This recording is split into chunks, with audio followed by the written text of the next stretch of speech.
Okay, guys, Mrs. Ackland here. We are going to do our IXL for today. It is midpoint formula. Find the midpoint. If you're not sure how to find the midpoint, you can go down here to the lesson, midpoint formula, and let's take a look. It says midpoint formula. The midpoint of a segment is the middle point of the segment. It's halfway between the endpoints, so it splits the segment into two congruent segments.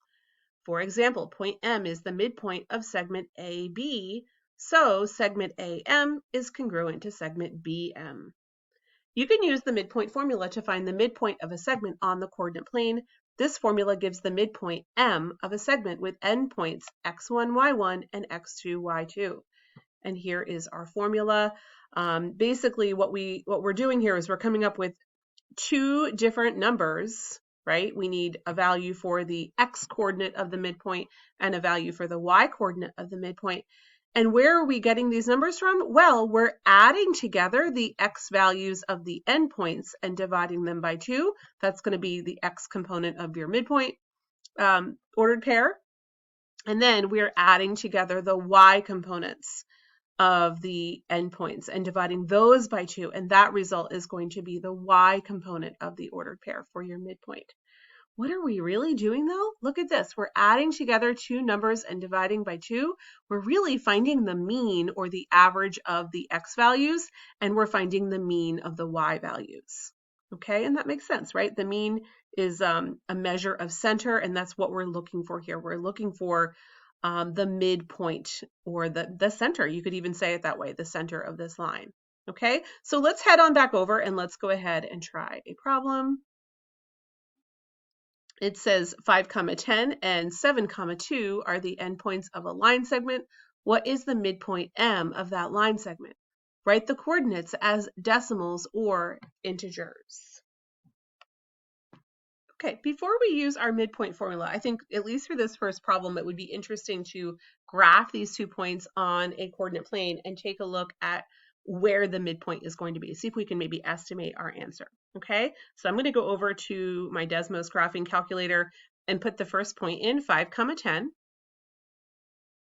And I know that part of my screen, you guys can't see it here, but that's okay. I will move it so that you can see it. So there's our first point. That's 5, 10, if you can see right there. Okay, and then the other one was 7, 2. So let's come over here and put 7, 2. Okay, and then hopefully you guys can see that is right there. So our midpoint is going to be like, I don't know if I might even be exactly correct here, but I feel like the midpoint is going to be like right here. So maybe like 6, 6 is my estimate. It's about halfway in between these 2 points right here. Okay, so let's go back over and let's see how good our guess was. Our guess, we'll put it up here at the top, is 6, 6, just by looking at it on the graph. And let's see if we are right. Okay, so how do we do this? Well, remember, it's really 2 separate problems. We have one entire problem to find the x coordinate and then another problem to find the y coordinate. So let's start with the x components of our endpoints, 5 and 7. Remember, we're going to find the mean of those numbers. How do we find the mean? We add them together and divide by 2. So 5 plus 7 is equal to 12, and then 12 divided by 2 is equal to 6. Ooh, look at that. My estimate was right on the first one. Okay, and then we're going to do the exact same process with our y components of our endpoints. So the second numbers, the 10 and the 2, and we are going to add those together. We're going to do 10 plus 2. And then we're going to take that and divide by 2. 10 plus 2 is 12, and 12 divided by 2 is 6. Look at that, we were right. So our midpoint is, in fact, the point 6, 6. I'll come back over here and I will graph 6, 6 so you can really see it right there. Okay, so the red and the blue were our endpoints, and that green is our midpoint right there. All right, awesome. Let's come back over and we will hit submit. And really, there isn't too much more to this. I'm going to show you guys a couple more examples so that you can practice along with me, but the problems don't get too much more difficult. Maybe you might end up with some negative numbers that you have to work with, or maybe you might end up with some decimal answers. But other than that, the problems are going to stay pretty much the same. So let's take a look here. All right, so we've got 7, 7. I'm going to just start highlighting those the x values in these ordered pairs, and 3, 7 are the endpoints of a line. What is the midpoint? Okay, so we've got 7 plus 3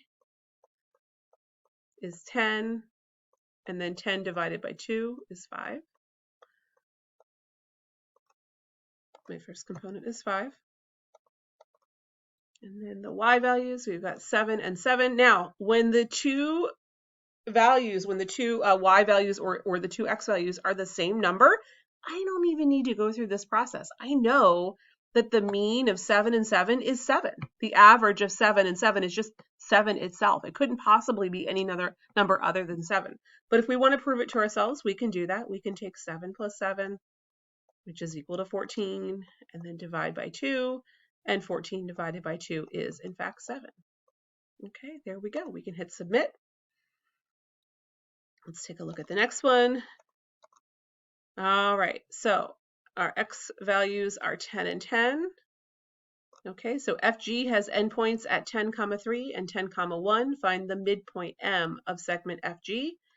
So 10 and 10, I'm not even going to go through the process. I know that the mean of 10 and 10 is just 10 because they're the same number. And then here, 3 and 1, we can add them together and divide by 2. Also, I mean, I'm looking at 3 and 1, and when I visualize those numbers on the number line, the mean of 3 and 1 is the number that falls in between those two numbers. I mean, I know it's 2. I'm just going to put 2 in, but we can use the formula anyway and just prove it to ourselves if we want. 3 plus 1 is equal to 4, and then 4 divided by 2 is equal to 2. Okay, so sometimes there are other ways to solve these problems other than just by simply using the formula itself. Let's do a couple more and just see if we get anything interesting popping up here. So first coordinates are 2 and 8. So we're going to go ahead and add those two together. 2 plus 8 is equal to 10. And then 10 divided by 2 is equal to 5. So our x value is going to be 5. Pop that in there. And then 5 and 7. And again, I think it might be 6. I think 6 falls right in between 5 and 7. I think I can just see what that answer is, but let's do it anyway. 5 plus 7 is equal to 12. And then 12 divided by 2 is equal to 6. There we go. And we'll do one more. I think this will be the last one. There really isn't anything that you guys are going to encounter that's going to be different with these. It's just the same process over and over again. Okay, so for this one, we have 1 plus 7, and 1 plus 7 gives us 8. And then 8 divided by 2 is going to be equal to 4. And then we'll take a look at the second number in each ordered pair. Let's take a look at 10 and 4. 10 plus 4 is equal to 14. Oops, make that a plus sign. 10 plus 4 is 14. And then 14 divided by 2 is 7. And that's it, guys. That is the midpoint formula. Good luck, everyone. Let me know if you have any questions.